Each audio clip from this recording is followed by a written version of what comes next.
안녕하십니까, 여러분. 혹시 지금 이 순간에도 점심 드시고 나서 소파에 기대 잠이 드시나요?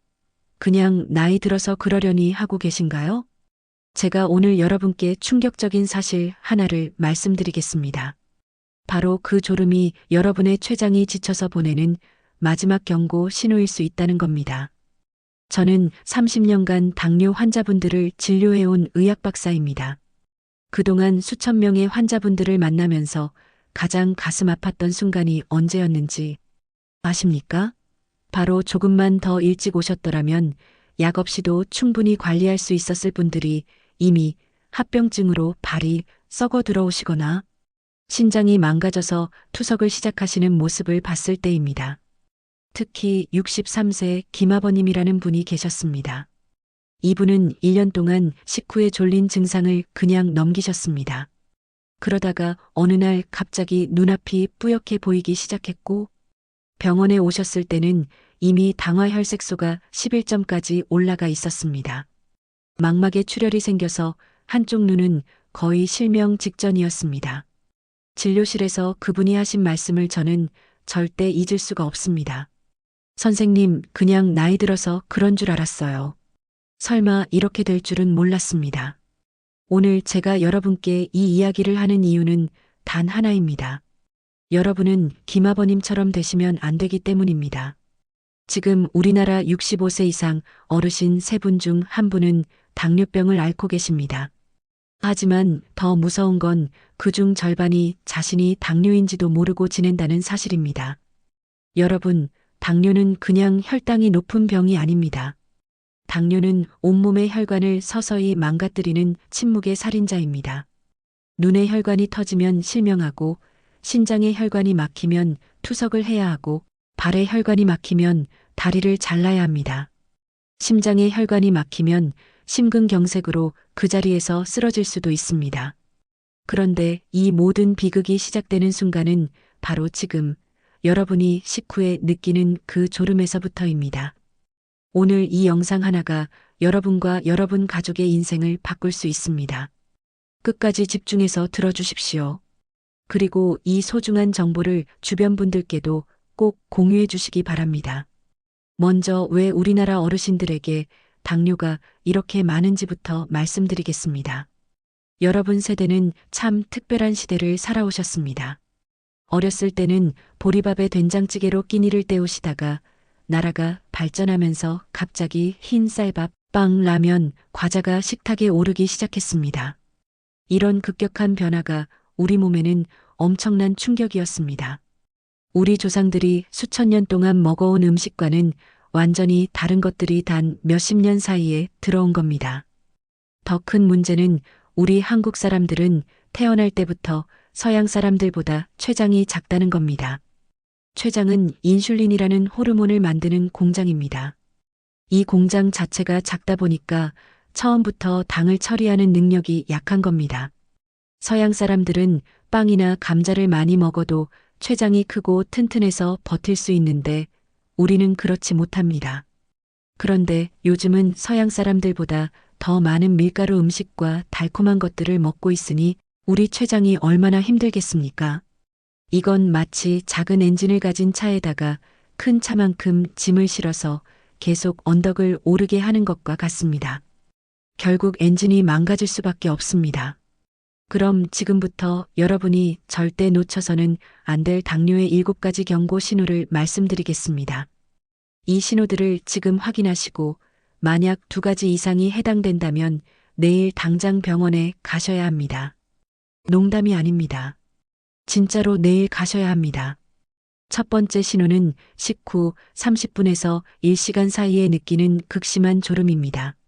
많은 분들이 점심을 드시고 나서 너무 졸려서 꼭 누워야 할 것 같은 느낌을 받으십니다. 이게 그냥 배부른 졸음이 아닙니다. 이건 혈당 스파이크라고 부르는 위험한 현상입니다. 밥을 먹으면 혈당이 올라가는 게 정상입니다. 하지만 정상적인 경우에는 췌장에서 인슐린을 적당히 내보내서 혈당을 천천히 내려줍니다. 그런데 당뇨 전 단계가 되면 어떻게 될까요? 췌장이 지쳐서 처음에는 인슐린이 제때 안 나옵니다. 그래서 혈당이 쭉 올라갑니다. 그러다가 뒤늦게 인슐린이 과도하게 나오면서 혈당이 급격히 떨어집니다. 바로 이때 극심한 졸음과 피로감을 느끼게 되는 겁니다. 제 환자분 중에 한 분은 이렇게 말씀하셨습니다. 선생님, 점심만 먹으면 정신을 못 차리겠어요. 회사에서 책상에 엎드려서 자다가 상사한테 혼나기도 했어요. 이분이 검사를 받아보니 공복 혈당은 정상이었는데 식후 2시간 혈당이 200이 넘었습니다. 전형적인 당뇨 전 단계였습니다. 만약 여러분이 지금 식후마다 이런 졸음을 느끼신다면 이건 여러분 췌장이 도와달라고 보내는 비명입니다. 두 번째 신호는 설명할 수 없는 체중 감소입니다. 다이어트를 하지 않았는데 3개월 사이에 3kg 이상 빠졌다면 주의하셔야 합니다. 많은 분들이 나이 들어서 살이 빠지는 거 아닌가, 오히려 좋은 거 아닌가 생각하십니다. 절대 아닙니다. 이건 여러분 몸의 세포들이 굶어 죽고 있다는 신호입니다. 당뇨가 생기면 혈액 속에는 당이 넘쳐나는데 정작 세포 안으로는 당이 들어가지 못합니다. 인슐린이 제대로 작동하지 않기 때문입니다. 그러면 세포들은 에너지가 없으니까 몸에 저장된 근육과 지방을 태워서 에너지를 만듭니다. 그래서 계속 살이 빠지는 겁니다. 저희 병원에 오셨던 58세 박 어머님은 6개월 동안 8kg이 빠지셨습니다. 처음에는 좋아하셨습니다. 드디어 살이 빠지네, 이러시면서요. 하지만 검사 결과 당화혈색소가 9.5였습니다. 이미 당뇨가 상당히 진행된 상태였고 근육량도 심각하게 줄어 있었습니다. 다행히 빨리 발견해서 지금은 잘 관리하고 계시지만 조금만 더 늦었으면 합병증이 왔을 겁니다.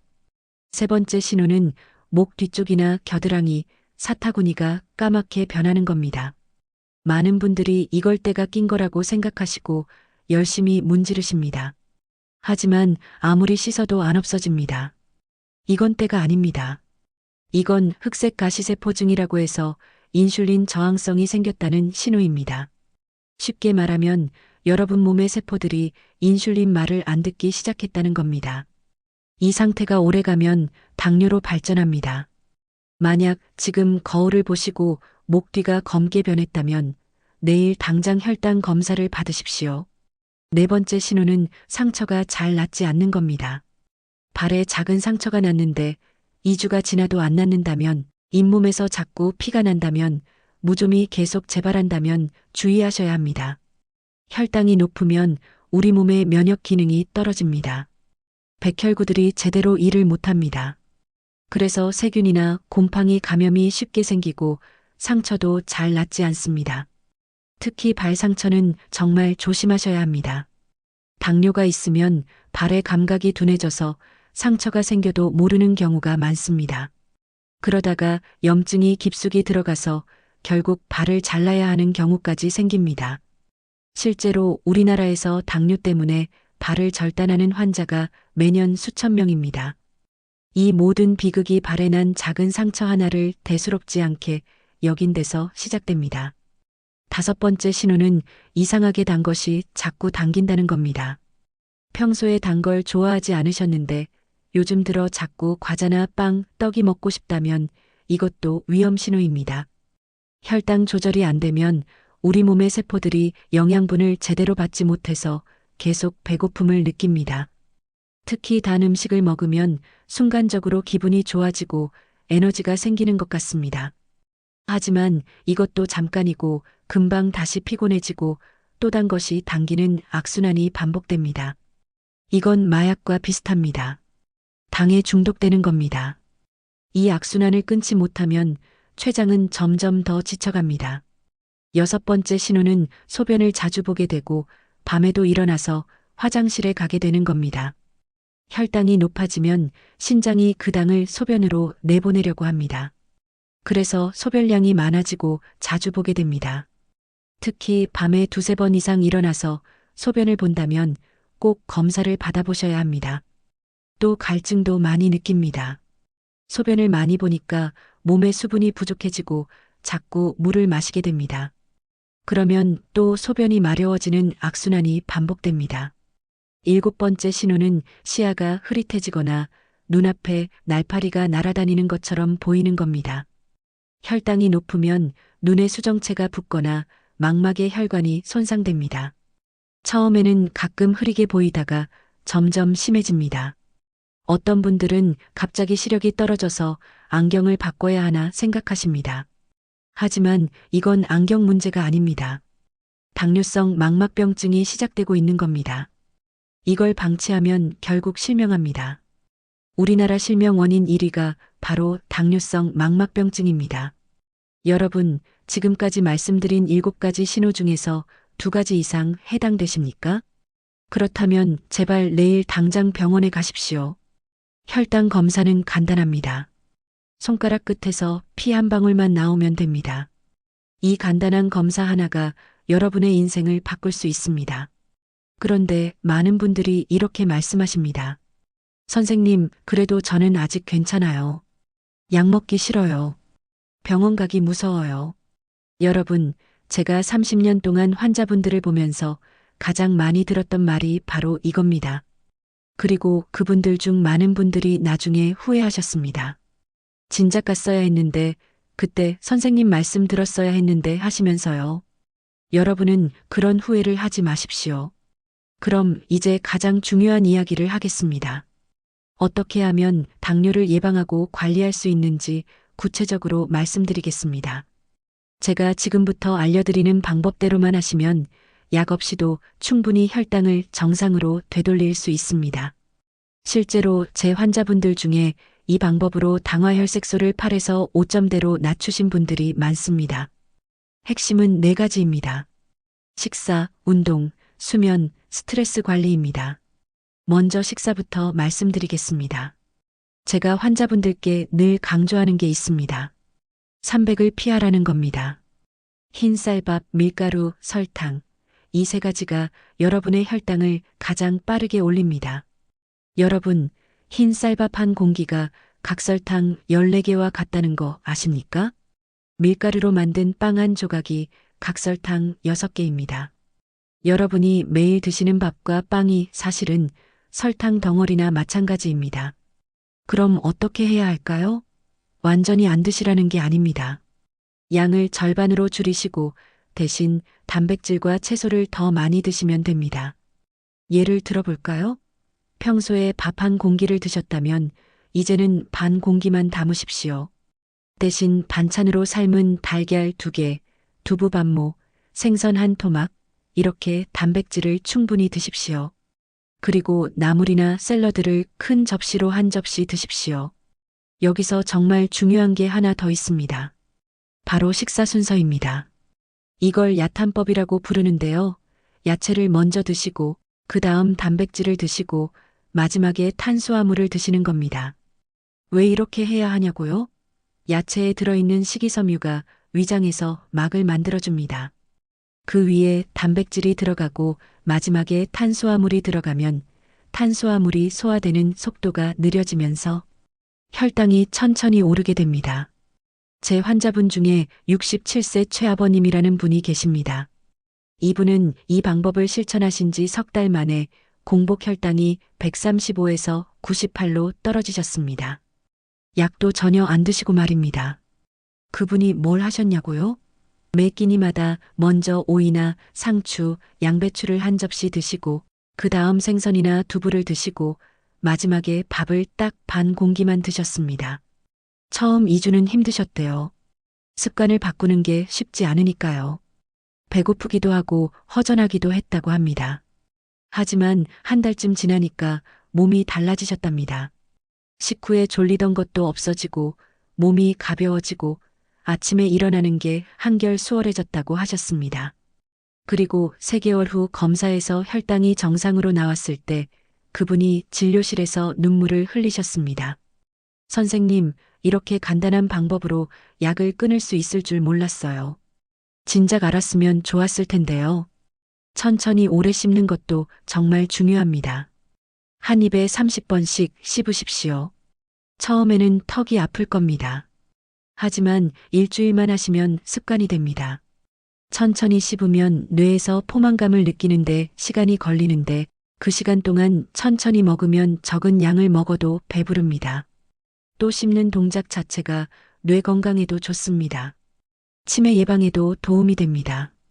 식사 시간도 규칙적으로 정해두시는 게 좋습니다.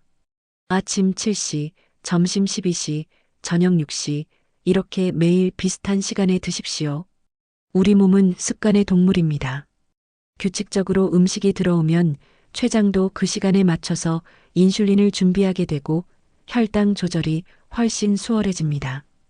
과일 이야기도 빼놓을 수 없습니다. 당뇨 환자는 과일을 먹으면 안 된다고 아예 안 드시는 분들이 계신데 그건 잘못된 정보입니다. 과일에는 비타민과 미네랄이 풍부하기 때문에 적당히 드셔야 합니다. 다만 종류와 양, 시간을 잘 선택하셔야 합니다. 수박, 참외, 바나나, 포도는 당분이 많으니까 피하십시오. 대신 블루베리, 토마토, 자몽을 드십시오. 한 번에 한 주먹 정도, 귤이면 한 개, 사과면 반 개 정도가 적당합니다. 과일은 식후가 아니라 오전 간식으로 드시는 게 좋습니다. 식후 디저트로 드시면 이미 밥으로 올라간 혈당 위에 과일 당분까지 더해져서 혈당이 더 높이 올라갑니다. 이제 운동 이야기를 하겠습니다. 여러분, 근육은 우리 몸의 혈당 저수지입니다. 밥을 먹으면 혈당이 올라가는데 이 혈당이 근육으로 들어가서 저장됩니다. 근육이 많으면 많을수록 혈당을 저장할 공간이 넓어지는 거죠. 그러면 혈관 속에 떠돌아다니는 당의 양이 줄어듭니다. 또 근육은 가만히 있어도 칼로리를 소비합니다. 근육량이 많으면 기초대사량이 올라가서 같은 양을 먹어도 살이 덜 찝니다. 나이가 들면서 자꾸 배가 나오고 살이 찌는 이유가 바로 근육이 줄어들기 때문입니다. 최근 연구에서는 근육에서 마이오카인이라는 호르몬이 나온다는 사실도 밝혀졌습니다. 이 호르몬이 혈당과 혈압을 조절하고 염증을 줄여주는 역할을 합니다. 그러니까 근육은 단순히 힘을 쓰는 조직이 아니라 우리 몸의 건강을 지키는 내분비 기관이나 마찬가지입니다. 그럼 어떤 운동을 해야 할까요? 유산소 운동과 근력 운동을 같이 하셔야 합니다. 유산소 운동은 걷기가 가장 좋습니다. 일주일에 5일 하루에 30분만 걸으십시오. 특별한 게 아닙니다. 그냥 동네 한 바퀴 도는 겁니다. 땀이 살짝 날 정도로 걸으시면 됩니다. 근력 운동은 집에서도 충분히 할 수 있습니다. 의자를 잡고 스쿼트를 하거나 벽을 짚고 팔굽혀펴기를 하거나 계단을 오르내리는 것만으로도 충분합니다. 특히 하체 근육을 키우는 게 중요합니다. 우리 몸 근육의 70%가 하체에 있기 때문입니다. 허벅지와 엉덩이 근육을 키우면 혈당 조절 능력이 크게 향상됩니다. 계단 오르기가 가장 좋은 운동입니다. 처음에는 한 층만 올라가셔도 됩니다. 매일 조금씩 늘려가시면 됩니다. 제가 환자분들께 추천하는 운동 스케줄을 알려드리겠습니다. 월요일, 수요일, 금요일은 근력 운동을 하십시오. 아침에 일어나서 화장실 다녀오시고 물 한 잔 드신 다음에 스쿼트 10개, 벽 짚고 팔굽혀펴기 10개를 하십시오.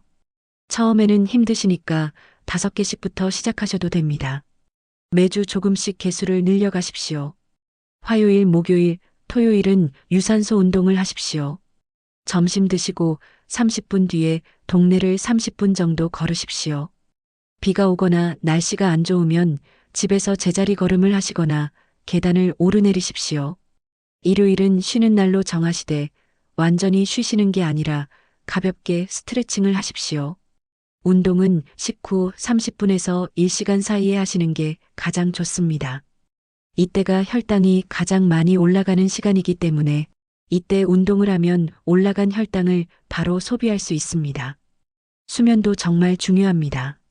잠을 제대로 못 주무시면 우리 몸의 호르몬 균형이 깨집니다. 특히 멜라토닌과 성장 호르몬은 밤에 깊은 잠을 잘 때 분비되는데 이 호르몬들이 세포를 회복시키고 면역력을 높여줍니다. 잠을 못 자면 스트레스 호르몬인 코르티솔이 올라가고 이 호르몬이 혈당을 올립니다. 매일 밤 10시에서 11시 사이에 주무시고 아침 6시에서 7시 사이에 일어나시는 규칙적인 수면 습관을 들이십시오. 낮잠은 30분 이내로만 주무시고 너무 오래 주무시면 밤잠을 방해합니다. 잠들기 2시간 전에는 텔레비전이나 휴대전화를 보지 마십시오. 밝은 화면이 멜라토닌 분비를 방해합니다. 스트레스 관리도 빼놓을 수 없습니다. 스트레스를 받으면 우리 몸은 위험 상황이라고 판단해서 혈당을 올립니다. 옛날 같으면 호랑이를 만났을 때 도망가려면 에너지가 필요하니까 혈당을 올리는 게 맞았습니다. 하지만 요즘은 가만히 앉아서 스트레스를 받는데도 혈당이 올라가니 문제가 되는 겁니다. 규칙적인 생활이 스트레스를 줄이는 가장 좋은 방법입니다. 매일 같은 시간에 일어나고, 같은 시간에 식사하고, 같은 시간에 운동하고, 같은 시간에 주무시는 겁니다. 이렇게 하면 우리 몸이 안정감을 느낍니다. 이제 당뇨를 막는데 특히 좋은 3가지 식품을 말씀드리겠습니다. 첫째는 신과일입니다. 레몬, 자몽, 블루베리 같은 것들입니다. 이런 과일들에는 유기산이 풍부한데 이 성분이 혈관을 청소하고 세포를 회복시키는데 도움을 줍니다. 특히 레몬은 아침에 물에 짜서 드시면 좋습니다. 자몽은 반 개 정도를 간식으로 드시고 블루베리는 한 줌 정도를 요거트에 넣어 드시면 됩니다. 둘째는 칼슘이 많은 채소입니다. 케일, 시금치, 깻잎, 브로콜리 같은 녹색 채소들입니다. 칼슘은 뼈를 튼튼하게 하는 것으로만 알려져 있는데 사실 혈액을 깨끗하게 하고 골수를 강화시켜서 면역력을 높이는 역할도 합니다. 이런 채소들을 몇 끼 한 접시씩 드십시오. 생으로 드시기 어려우면 데쳐서 드셔도 좋습니다. 셋째는 씨앗류입니다. 해바라기씨, 호박씨, 아마씨 같은 것들입니다. 이런 씨앗에는 비타민 B 복합체가 풍부한데 이게 췌장세포를 재생시키는데 도움을 줍니다. 하루에 한 줌 정도를 간식으로 드시거나 샐러드에 뿌려 드시면 됩니다.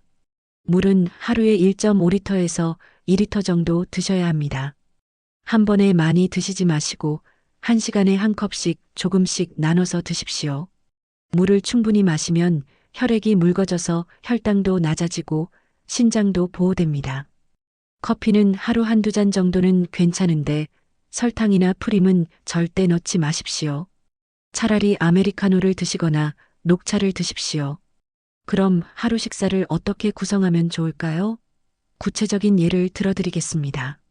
아침에는 삶은 달걀 2개와 플레인 요거트 1컵, 그리고 견과류 한 줌을 드십시오. 여기에 방울토마토 몇 개나 블루베리를 곁들이면 더 좋습니다. 밥을 꼭 드시고 싶으시면 잡곡밥 반 공기 정도만 추가하십시오. 점심에는 먼저 샐러드나 나물 한 접시를 드시고 그 다음 생선구이나 닭 가슴살, 두부찌개 같은 단백질 반찬을 드시고 마지막에 밥을 반 공기만 드십시오. 국은 건더기 위주로 드시고 국물은 짜니까 적게 드십시오. 저녁은 가볍게 드시는 게 좋습니다. 저녁 6시쯤 드시고 늦어도 7시 전에는 식사를 마치십시오.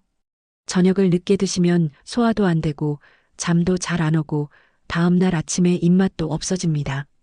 저녁 메뉴는 된장찌개에 두부 한 모, 나물, 반찬 2~3가지, 그리고 밥은 아주 조금만 드시거나 아예 안 드셔도 됩니다. 간식이 필요하시면 오전 10시쯤 과일 한 조각이나 견과류 한 줌, 오후 3시쯤 플레인 요거트나 삶은 달걀 하나 정도가 적당합니다. 빵이나 과자, 떡 같은 건 아예 집에 두지 마십시오. 있으면 자꾸 손이 가게 마련입니다. 혈당을 매일 재시는 것도 도움이 됩니다. 아침에 일어나자마자 공복 혈당을 재시고 식사 2시간 후에 식후 혈당을 재십시오. 공복 혈당은 100 이하, 식후 혈당은 140 이하가 정상입니다.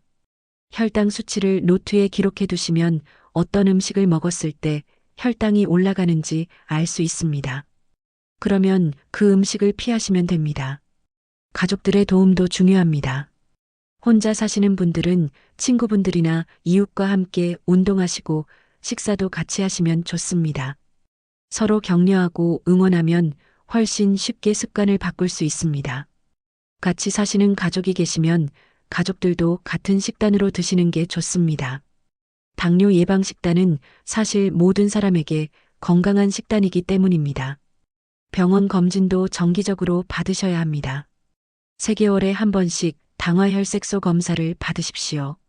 이 검사는 최근 3개월 동안의 평균 혈당을 알 수 있는 검사입니다. 수치가 5.7 미만이면 정상, 5.7에서 6.4 사이면 당뇨 전 단계, 6.5 이상이면 당뇨입니다. 당뇨 전 단계라도 지금부터 관리하시면 충분히 정상으로 돌아갈 수 있습니다. 신장 기능 검사와 안과 검진도 1년에 한 번씩은 받으십시오. 당뇨의 가장 무서운 점이 합병증입니다. 신장이 나빠지거나 눈이 나빠지거나 발의 감각이 없어지는 합병증이 생기면 치료가 어렵습니다. 하지만 초기에 발견하면 충분히 막을 수 있습니다. 발 관리도 정말 중요합니다. 매일 밤 발을 꼼꼼히 살펴보십시오. 상처나 물집, 굳은 살이 생기지 않았는지 확인하시고 발톱은 일자로 깎으십시오. 양말은 면 소재로 된 것을 신으시고 신발은 발에 꼭 맞는 편한 것을 신으십시오. 발에 상처가 생기면 바로 병원에 가서 치료받으셔야 합니다. 당뇨가 있으면 상처가 잘 낫지 않기 때문입니다. 제 환자분 중에 한 분은 발톱을 잘못 깎아서 생긴 작은 상처를 방치하셨다가 결국 발가락을 잘라야 했습니다. 정말 안타까운 일이었습니다. 구강 관리도 소홀히 하시면 안 됩니다. 하루 3번 양치질을 하시고 치실도 사용하십시오. 잇몸에서 피가 나거나 붓거나 치아가 흔들리면 바로 치과에 가십시오. 잇몸병이 생기면 혈당 조절이 더 어려워집니다. 1년에 2번은 치과에 가서 스케일링을 받으시는 게 좋습니다. 술과 담배는 절대 안 됩니다. 술은 혈당을 급격히 올렸다가 떨어뜨려서 혈당 조절을 어렵게 만듭니다. 또 간에도 부담을 주고 췌장에도 안 좋습니다. 담배는 혈관을 망가뜨려서 합병증을 빨리 오게 만듭니다. 오랫동안 하시던 습관이라 끊기 어려우시겠지만 건강을 위해서는 꼭 끊으셔야 합니다. 보건소에 가시면 금연 클리닉에서 도움을 받으실 수 있습니다. 명절이나 잔치 때는 특히 조심하셔야 합니다. 떡이나 한과, 전, 튀김 같은 음식들이 많이 나오는데 이런 것들은 혈당을 빠르게 올립니다. 조금만 맛만 보시고 대신 나물이나 생선 같은 것을 드십시오. 가족들이 권하셔도 건강 때문에 조심해야 한다고 정중하게 거절하십시오. 진짜 여러분을 사랑하는 가족이라면 이해해 주실 겁니다. 외식을 하실 때도 마찬가지입니다. 가능하면 집에서 드시는 게 좋지만 외식을 하시게 되면 찌개나 구이 위주로 주문하시고 밥은 적게 달라고 하십시오. 뷔페는 피하시는 게 좋습니다. 이것저것 많이 먹게 되거든요. 중국 음식이나 일본 음식도 조심하십시오. 중국 음식은 기름지고 짜고 일본 음식은 밥이 많이 들어갑니다. 약을 드시는 분들은 의사 선생님과 상의 없이 임의로 약을 끊으시면 절대 안 됩니다. 하지만 식사와 운동을 열심히 관리하시면 약을 줄일 수 있습니다. 제 환자분들 중에도 약을 절반으로 줄이신 분들, 아예 끊으신 분들이 많습니다. 다만 이건 반드시 의사 선생님의 판단하에 이루어져야 합니다. 제 환자분 중에 71세 되시는 이 할머님이 계십니다. 이분은 10년 동안 당뇨약을 드셨는데 제가 알려드린 방법대로 1년 동안 식사 관리와 운동을 꾸준히 하신 결과 지금은 약을 완전히 끊으셨습니다. 당화혈색소도 5.4로 정상입니다. 그분이 어떻게 하셨는지 아십니까? 특별한 비법이 있었던 게 아닙니다. 그냥 매일매일 꾸준히 하신 겁니다.